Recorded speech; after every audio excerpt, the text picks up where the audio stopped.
What if I told you that a single trade could turn a few $1,000s into millions? It sounds like a fairy tale, but for some traders, it was real life. These are the men who stared down the chaos of the markets, who took the same uncertainty we all see on a price chart and turned it into fortunes so massive they became legends. And what ties them all together is this. Each one of these traders had a unique style, a way of seeing the market that others couldn't. Some rode massive global macro trends. Others lived and breathed chart patterns. A few even built fortunes by coding trading systems when computers were still rare on Wall Street. Today, we're diving into the stories of the 10 richest traders in history, their peak wealth, their greatest victories, and the unique trading methods that set them apart. So buckle up, because by the end of this video, you might just look at the market in an entirely new way. 1. Mark Minervini. Mark Minervini's rise to trading fame is a story of persistence and precision. In 1997, he shocked the investing world by taking first place in the U.S. Investing Championship, finishing the year with a 155% gain.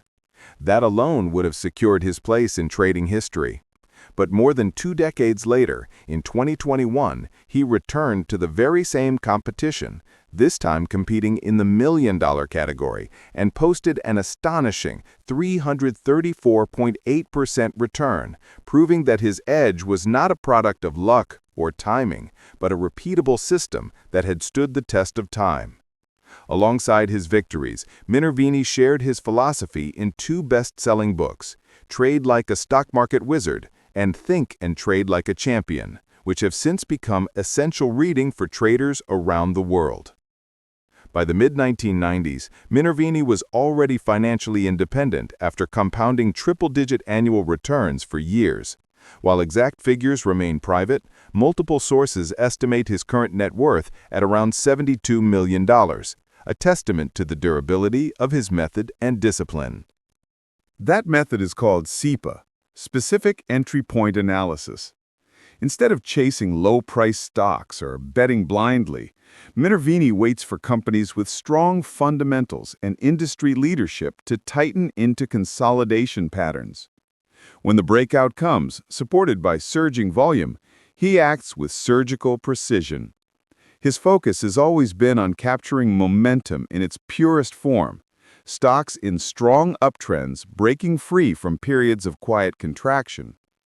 One of his well-documented trades came in the 1990s, during the early days of the Internet boom. Minervini identified America Online, AOL, as a leader long before it became a household name. As AOL's stock coiled into a narrow consolidation, he prepared his entry. When it finally broke out, he took his position and rode the wave as AOL skyrocketed, an outcome that perfectly embodied the essence of his SEPA strategy. Minervini's story is proof that discipline, not luck, creates champions. And while his path was built on momentum and breakouts in individual stocks, the next trader on our list made his fortune in a far more explosive fashion by turning just $10,000 into $42 million. Let's move on to Dan Zanger. If Mark Minervini showed the world how discipline and patience could build wealth, then Dan Zanger proved just how explosive trading could be when timing, skill, and boldness collided. Zanger started with just $10,000 in the late 1990s, right as the dot-com bubble was beginning to inflate. In less than 2 years, he transformed that modest stake into $42 million. His performance set a world record for the largest percentage gain in a personal account in such a short time, more than 29,000%, a record that still stands today. By the height of his success, Zanger's fortune was estimated at over $50 million, and his story spread like wildfire through the trading community. Unlike institutional giants with research teams and billion-dollar funds, Zanger was a lone trader armed only with his charts, his instincts, and an iron will to take risks few others would dare. His edge came from an obsessive study of technical analysis. Zanger lived and breathed chart patterns, cup and handle formations, ascending triangles, bullish flags. He trained himself to recognize these setups with uncanny speed, jumping into the strongest growth stocks right as they broke out of their bases. And when the trend was in his favor, he wasn't shy about going in aggressively, pyramiding his positions to maximize the run. One of his most famous trades came in Qcom during the tech boom. In late 1999, Qualcomm shares were consolidating before an explosive move. Zanger recognized the setup and began building his position around $200 per share. Within weeks, the stock rocketed past $800, and Zanger's position delivered multi-million-dollar profits. It was the perfect showcase of his philosophy: identify the leaders, buy the breakout, and ride the momentum with conviction. But Zanger's story also carries a reminder. The same aggressive risk-taking that built his fortune also exposed him to steep drawdowns when the dot-com bubble burst. Still, his run in the late 90s remains one of the most extraordinary feats in trading history. And while Zanger's meteoric rise was fueled by pattern recognition and raw boldness, the trader who comes next built his wealth on a different battlefield, the trading pits of Wall Street, where quick reflexes and nerves of steel could make or break a career. And that man was Marty Schwartz, better known as Pit Bull. On Wall Street, in the 1980s, few traders earned respect as quickly as Marty Schwartz, the man who became known as Pit Bull. After struggling early in his career as an analyst, Schwartz reinvented himself as a trader, and once he hit his stride, the results were nothing short of spectacular. In 1984, he entered the U.S. Investing Championship and delivered a jaw-dropping 210% return in just 1 year, crushing the competition. More importantly, he wasn't a one-hit wonder. For nearly a decade, Schwartz was consistently profitable, a feat few traders on Wall Street could claim.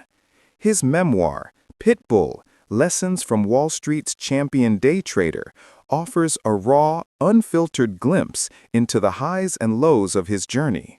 Every triumph, every misstep, every ounce of adrenaline from the trading floor. At his peak, Schwartz amassed tens of millions of dollars, trading not with the resources of a giant hedge fund, but with speed, instinct, and razor-sharp technical analysis. His style was built on moving averages and market indicators, tools he used to time quick entries and exits. Unlike position traders who held for weeks or months, Schwartz thrived on short-term moves, often buying in the morning and selling by the afternoon. His ability to read the rhythm of the market made him a force to be reckoned with. One well-known trade came during the early 1980s bull market in defense stocks. Schwartz zeroed in on General Dynamics, or GD, as it was breaking above its 50-day moving average, a signal he trusted. Entering the trade around the breakout, he quickly scaled in as momentum accelerated. Within weeks, the stock had surged more than 30%, and Schwartz locked in a six-figure profit, a textbook execution of his quick in-and-out style. For him, it wasn't about catching the entire trend. It was about hitting the market hard when his indicators lined up, and then stepping aside before the tide could turn. Marty Schwartz's story is proof that trading success doesn't require predicting the distant future. Sometimes it's about mastering the next move. But while Schwartz built his fortune one quick trade at a time, the next trader in our journey took a longer view, quietly compounding a modest sum into tens of millions through patience, discipline, and trend following. His name is Michael Marcus, one of the original market wizards. If there's one trader who embodies the idea of turning a small stake into a fortune, it's Michael Marcus. Starting with just $30,000, Marcus grew his account into an astonishing $80 million, a transformation so extraordinary that it earned him a place in Jack Schwager's legendary book, Market Wizards. Marcus didn't begin as a superstar. In fact, his early years were filled with painful lessons and blown accounts. But everything changed when he crossed paths with Seykota, one of the pioneers of computerized trading systems. From Seykota, Marcus learned the power of discipline and the importance of cutting losses quickly. This mentorship reshaped his entire trading philosophy and laid the foundation for his incredible run. Unlike short-term scalpers, Marcus thrived as a trend follower, especially in the world of commodities and currencies. He believed in riding major waves when markets were in motion, often holding positions for weeks or even months. His edge came not from predicting tops or bottoms, but from aligning himself with powerful trends and letting them work in his favor. One of his standout trades came during the 1970s commodity boom. Marcus spotted a major move in currency and commodity markets, particularly in German marks and gold, as global inflation and monetary instability drove capital flows. By following his trend signals, he was able to pyramid positions, adding more as the trend confirmed, turning what began as a modest stake into multi-million-dollar profits. These trades cemented his reputation as one of the great trend followers of his era. By the peak of his career, Marcus had built a personal fortune estimated at tens of millions of dollars, a testament to the power of discipline, patience, and conviction. Michael Marcus's journey shows that great traders aren't born. They're made through mentorship, persistence, and the courage to stay with winning trades. And while Marcus mastered the art of trend following, the next trader in our story took things to an entirely different level, developing systematic rules that would inspire a generation of traders. That man was Ed Seykota, the father of computerized trend-following systems. If Michael Marcus was the student, then Ed Seykota was the teacher who redefined what was possible in trading. Often called the father of computerized trading systems, Seykota was one of the first to harness computers to test and automate trading strategies, a radical idea in the early 1970s, when most of Wall Street was still relying on gut instinct and phone calls. Seykota's track record remains one of the most extraordinary ever documented. In one client account, he reportedly turned $5,000 into $15 million over a 12-year period, a performance so mind-bending that Jack Schwager devoted an entire chapter to him in Market Wizards. What's most remarkable is not just the numbers, but the consistency. Seykota managed to grow capital through multiple market cycles, proving the power of rules-based trend following. His style revolved around simple but strict principles: ride trends, cut losses quickly, and never risk too much on any single trade. Unlike discretionary traders who chased headlines or tips, Seykota let his systems dictate every move. The human element, fear, greed, hesitation, was removed from the equation. In his own words, the elements of good trading are 1. Cutting losses, 2. Cutting losses, and 3. Cutting losses. If you can follow these 3 rules, you may have a chance. One example that highlights his approach was his trading in gold and silver during the 1970s bull market. While many investors tried to pick tops and bottoms, Seykota simply followed his trend indicators. As gold surged from around $100 to over $800 an ounce, his systematic entries and pyramiding allowed him to ride the move while avoiding catastrophic drawdowns when the tide eventually turned. It wasn't about calling the market, it was about staying disciplined as long as the trend was intact. By the height of his career, Seykota's personal wealth reached the hundreds of millions of dollars, though he remained a private and eccentric figure. Beyond the money, his legacy is clear. He changed the way traders think about systems, discipline, and the psychology of risk. Seykota's genius lay in building mechanical systems. But the next trader, Richard Dennis, believed great traders weren't born, they could be made. And he set out to prove it with one of the most famous experiments in Wall Street history, the turtle traders.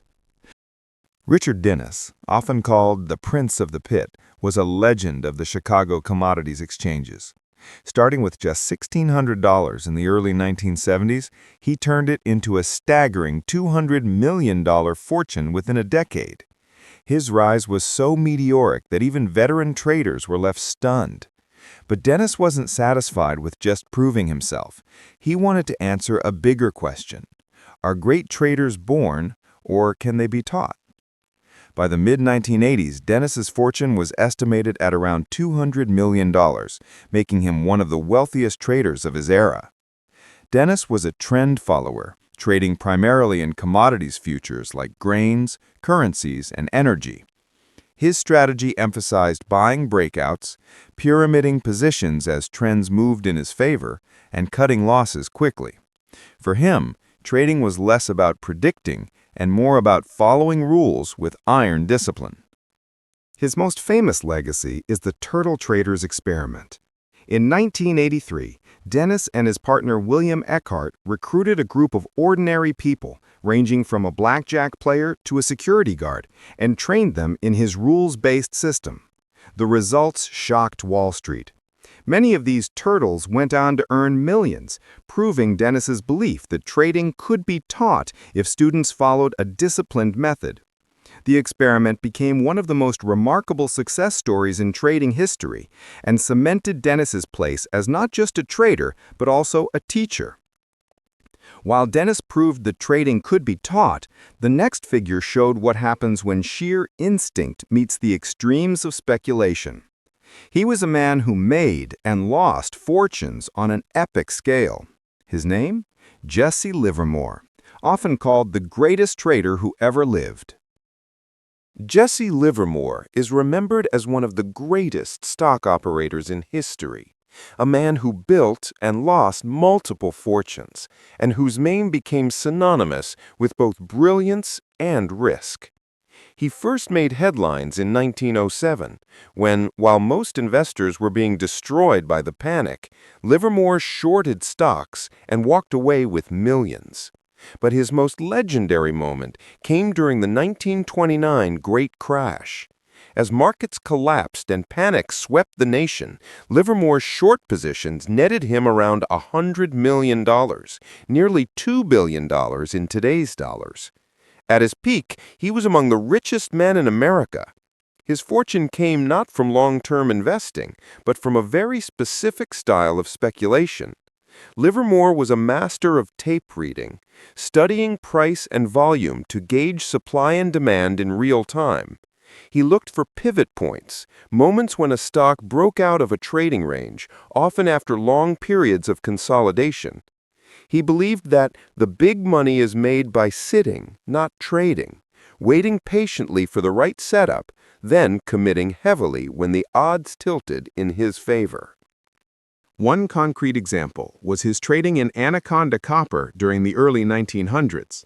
Livermore watched the tape closely as the stock built a base, then piled in as it broke out on surging volume.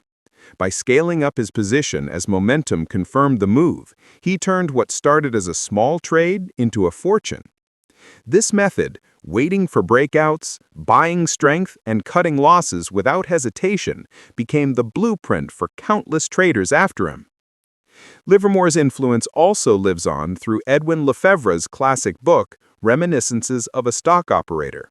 Though written in 1923, its lessons on crowd psychology, patience, and discipline are still quoted on Wall Street today. Few traders have ever captured both the highs and lows of speculation as dramatically as Livermore did. But while Livermore embodied the lone wolf speculator, relying on instinct and tape reading, the next trader built his empire by looking at the big picture: currencies, commodities, and global macro trends. His name is Bruce Kovner, and his story shows how a single bold trade can launch a hedge fund dynasty. Bruce Kovner's story begins in the most unlikely way, with a borrowed credit card. In the mid-1970s, Kovner pulled out his MasterCard, took a $3,000 cash advance, and placed his very first trade in soybean futures. Within weeks, that position had grown to $22,000, a life-changing win that gave him the confidence to pursue trading full-time. Though he admits he later lost much of those profits by holding on too long, the experience taught him two lessons he would never forget: the power of leverage, and the importance of discipline. From that modest start, Kovner went on to found Caxton Associates in 1983, which quickly became one of the most successful hedge funds in the world. Under his leadership, Caxton delivered decades of strong performance, attracting billions in assets and cementing Kovner's reputation as a titan of global macro trading.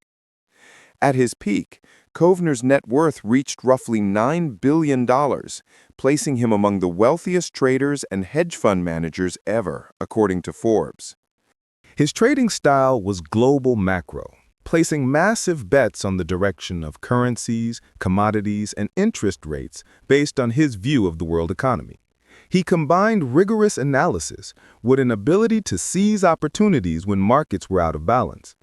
Unlike short-term speculators, Kovner wasn't afraid to hold large positions for extended periods if he believed in the fundamental story behind the trade. Kovner's rise from a borrowed $3,000 to billions is a testimony to the combination of boldness and caution that defined his career. He understood when to take risks, but he also knew when to step back and protect capital.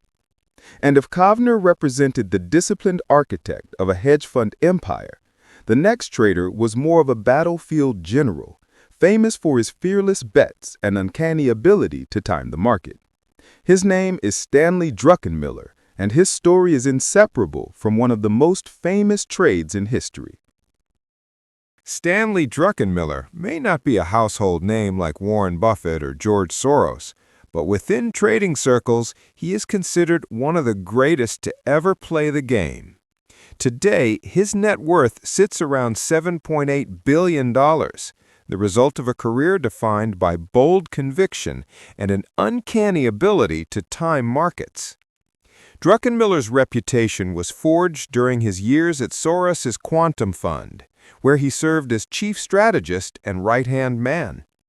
In 1992, he and Soros famously executed the trade that shook the world, shorting the British pound on Black Wednesday.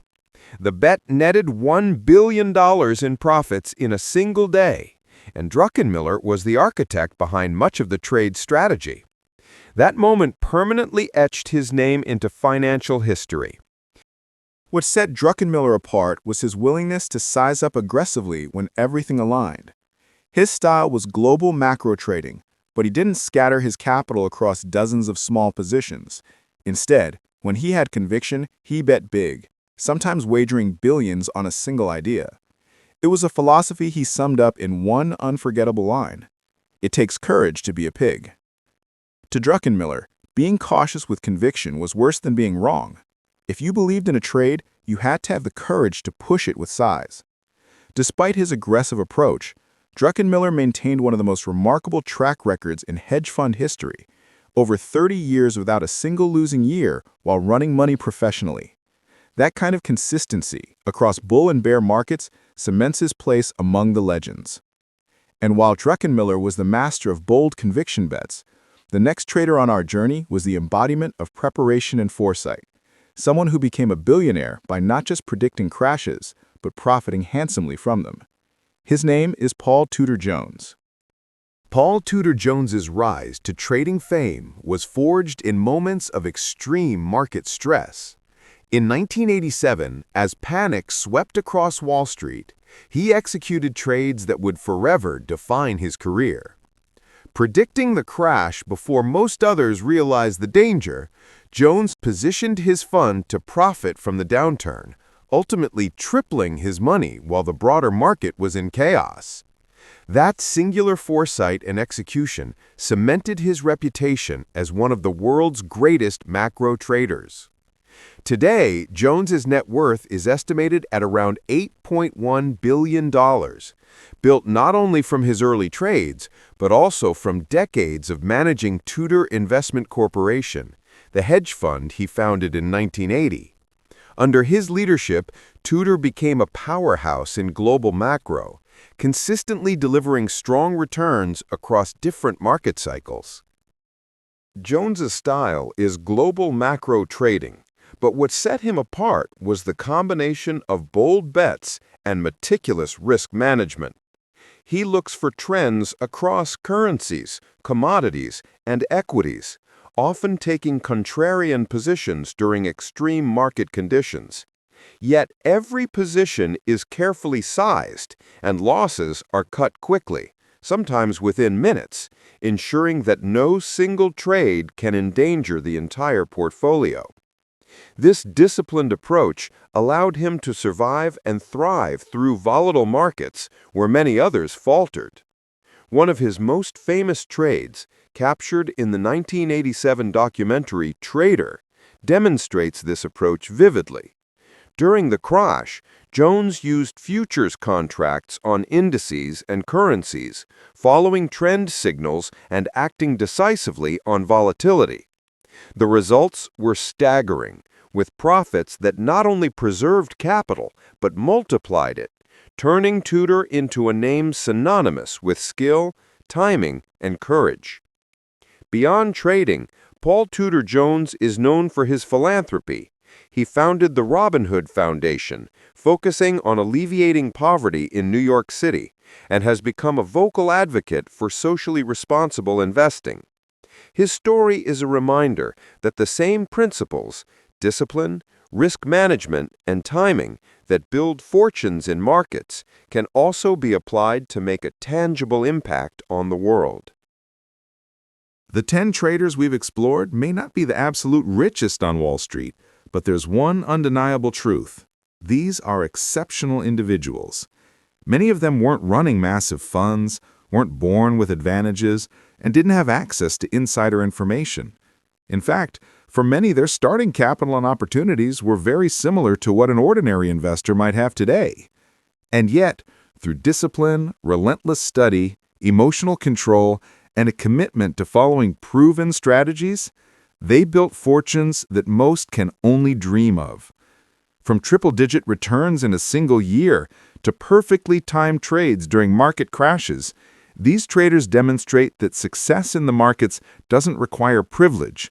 It requires preparation, courage, and the ability to act when opportunity arises. The lesson is clear. You don't need to be born wealthy or have an insider edge. What matters is your commitment to learning, your discipline in execution, and your courage to act when the odds are in your favor. If you take these lessons seriously, apply them consistently, and stay patient, the financial markets are not just a place to make money. They are a proving ground where ordinary people can achieve extraordinary results.